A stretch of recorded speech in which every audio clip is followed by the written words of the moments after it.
Three classes of sadhus. Master. To Vijay and the others. There are three classes of sadhus: good, mediocre, and bad. The good sadhu makes no effort to get his food. The dandis, among others, belong to the mediocre and bad classes. To get food, the mediocre sadhu will knock at the door of a house and say, Namo Narayana. The bad sadhu starts a quarrel if he doesn't get his alms. The good sadhu behaves like a python. He sits in one place and the food comes to him. The python doesn't move from where it is. A young sadhu, who had been a brahmachari from his boyhood, went out to beg. A young girl offered him alms. The sadhu saw her breasts and thought she had abscesses. He asked about them. The elderly women of the family explained that she would someday be a mother and that God had given her breasts to give milk to her children. God had provided for all this beforehand. At these words the sadhu was struck with wonder. He said, Then one don't need to beg. God must have provided for me too. Some of the devotees thought that in that case they should not take any initiative either. Master. But those who think that an effort is needed must make the effort. Vijay. There is a nice story about that in the Bhaktamala. Master. Tell it to us. Vijay. Please tell us yourself. Master. No. You tell it. One don't remember it very well. One should hear these things at the beginning. That is why I listened to them years ago. But now I am no longer in that mood. Hanuman said, I don't know the position of the stars or the phase of the moon. I only think of Rama. The chatak bird craves only rainwater. Even when it is dying of thirst, it turns its beak upward and wants only water from the sky. The Ganges, the Jamuna, and the 7 oceans are filled to the brim. But still it will not touch the water of the earth. Rama and Lakshmana visited Pampa Lake. Lakshmana saw a crow very eager for water. Again and again it went to the edge of the water but would not drink. Lakshmana asked Rama about it. Rama said, Brother, this crow is a great devotee of God. Day and night it repeats the name of Rama. Its throat is parched with thirst. But still it won't drink for fear of missing a repetition of Rama's name. On a full moon night, I said to Haladari, Brother, is it the night of the new moon? Single quote. All laugh, smiling. Yes, it is true. Once I was told that a characteristic of a man of perfect knowledge is that he cannot distinguish between the full moon and the new moon. But how could one convince Haladari of that? He said, This is certainly the dark Kali Yuga. He cannot distinguish the full moon from the new moon. And people respect him. Mahamacharan entered the room. Master. Respectfully. Come in, sir. Please take a seat. To Vijay and the other devotees.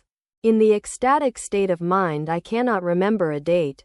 The other day there was a religious festival at Beni Pal's garden. I forgot the date. I can no longer remember the last day of the month, when it is very auspicious to repeat the name of God. Sri Ramakrishna remained thoughtful a few minutes. Master. But I remember if a man makes an engagement to visit me. A man attains this state when his mind is 100% absorbed in God. When Hanuman returned from Ceylon, Rama said to him, You have seen Sita. Tell me, how did you find her? Hanuman said, O Rama, I saw that only the body of Sita lay there. It held neither her mind nor her soul. She has indeed consecrated her mind and soul to your lotus feet. Therefore I saw only her body in Ceylon. Further, I saw the king of death prowling about. But what could he do? It was only a body. It had neither mind nor soul. If you meditate on an ideal you will acquire its nature. If you think of God day and night, you will acquire the nature of God. A salt doll went into the ocean to measure its depth. It became one with the ocean. What is the goal of books or scriptures? The attainment of God. A man opened a book belonging to a sadhu. He saw the word Rama written on every page. There was nothing else. If a man loves God, Even the slightest thing kindles spiritual feeling in him. Then, repeating the name of Rama but once, he gets the fruit of 10 million sandhyas. At the sight of a cloud, the peacock's emotion is awakened. He dances, spreading his tail. Radha had the same experience. Just the sight of a cloud recalled Krishna to her mind. Chaitanyadeva was passing a village. He heard that drums were made from the earth of that place. At once he was overwhelmed with ecstasy because drums are used in kirtan. But who can have this spiritual awakening? Only he who has renounced his attachment to worldly things. If the sap of attachment is totally dried up in a man, the slightest suggestion kindles his spiritual emotion. Though you strike a wet match 1,000 times, it will not produce a spark. But if it is dried, the slightest rubbing will set it aflame. Pain and pleasure are inevitable in a body. He who has realized God dedicates his mind and life, his body and soul, to God. When Rama and Lakshmana went to take their bath in Pampa Lake, they thrust their bows into the ground. Coming out of the water, Lakshmana took out his bow and found its tip stained with blood. Rama said to him, "Look, brother, look, perhaps we have hurt some creature." Lakshmana dug in the earth and found a big bullfrog. It was dying. Rama said to the frog in a sorrowful voice, "Why didn't you croak? We should have tried to save you. You croak lustily enough when you are in the jaws of a snake." The frog said, "O Lord, when I am attacked by a snake I croak, saying, 'O Rama, save me, O Rama, save me.' This time I found that it was Rama who was killing me.